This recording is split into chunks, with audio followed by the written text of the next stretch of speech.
Something as simple as a diamond has suddenly become a major player in international geopolitics.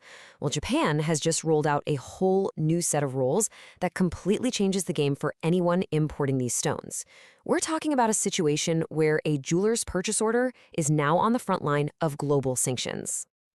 And that really gets to the core of the problem, right? Think about it. If a diamond is mined in a country that's under sanctions, but then it gets sent somewhere else to be cut and polished, how can anyone prove where it really came from?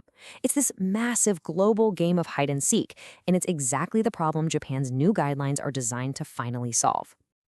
So, to really get why these new rules are such a big deal, we first have to look at the darker side of the diamond trade.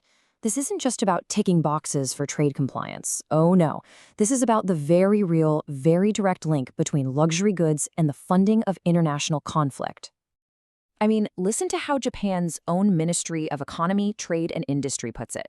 They said, and I'm quoting here, that the flow of these diamonds shakes the very foundation of international order. Whoa. That's some incredibly strong language, and it directly connects the dots between the luxury diamond trade and financing the war in Ukraine. It frames this whole thing as a matter of global security.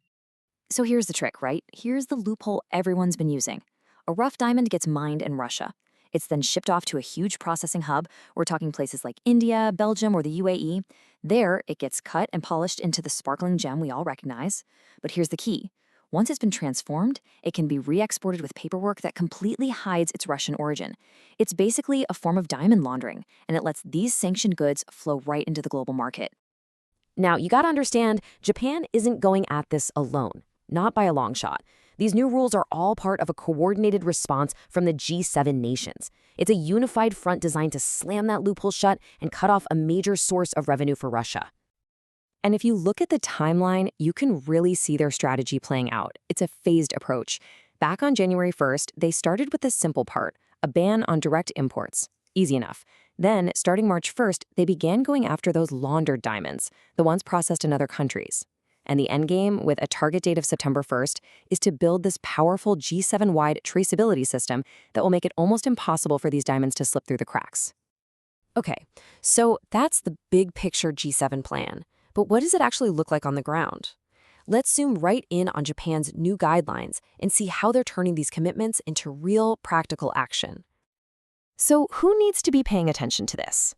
Well, basically any business in Japan that imports non-industrial diamonds. That means both rough stones and polished ones. But they're getting specific, really targeting stones that are 1 carat or larger.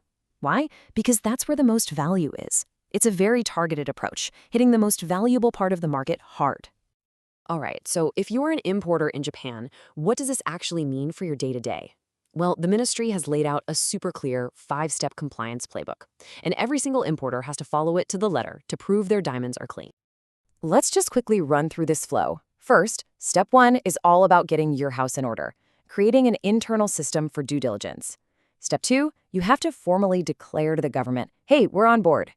Step 3 is the absolute core of it. You've got to get and keep the proof of origin. Step 4, you can't just check once. It requires ongoing verification of your suppliers. And finally, step 5 is the enforcement part. You have to be ready at any time to hand over all your documents for a government audit. Okay, let's talk about step 3, because honestly, this is the absolute heart of the new system. It is all about the paperwork, the critical paper trail. So what kind of proof is actually good enough to satisfy the Japanese government? So importers basically have 4 ways to prove their diamonds are clean. They can use the old Kimberley Process Certificate, but there's a huge new catch we'll get to in a second. Soon, they'll be able to use the new G7 certificate, which is going to be the gold standard. They can also use a specific legal statement right on the invoice, or a traceability certificate from a trusted third-party lab like GIA or Serene. You've probably heard of the Kimberley process, right? It was created way back in the early 2000s to stop the flow of blood diamonds that were funding brutal civil wars in Africa. And for its time, it was a pretty revolutionary system. But as we're about to see, it has a massive weakness. And here it is. This is the absolute game changer. Before, a big parcel of diamonds from mixed or even unknown origins could still get a Kimberley certificate. Japan's new rule says, not anymore. That is no longer acceptable.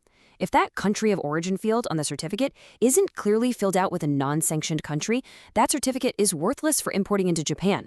This one little rule is designed to slam the door shut on that third country processing loophole. So you've got the problem, and you've got this really detailed plan to fix it. But the million-dollar question is, after all this new paperwork and all these new rules, is it actually going to work? You know, the really clever part of this whole strategy is how it completely shifts the burden of proof. The government isn't trying to inspect every single diamond itself. No, instead, they've basically deputized the importers.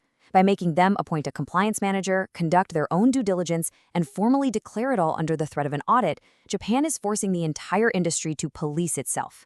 The legal responsibility to prove a diamond is clean now lands squarely on the shoulders of the company bringing it into the country. And that really leaves us with one last huge question, doesn't it? This big move by Japan and the G7, it feels like it's about more than just one conflict. Could this be the beginning of a whole new era of radical transparency in all of our global supply chains? I mean, with technology like blockchain becoming more and more common, could we be heading toward a world where we can trace every valuable thing, from a diamond to the smartphone in your pocket, all the way back to its source, just by scanning a code? This crackdown might just be the very first step.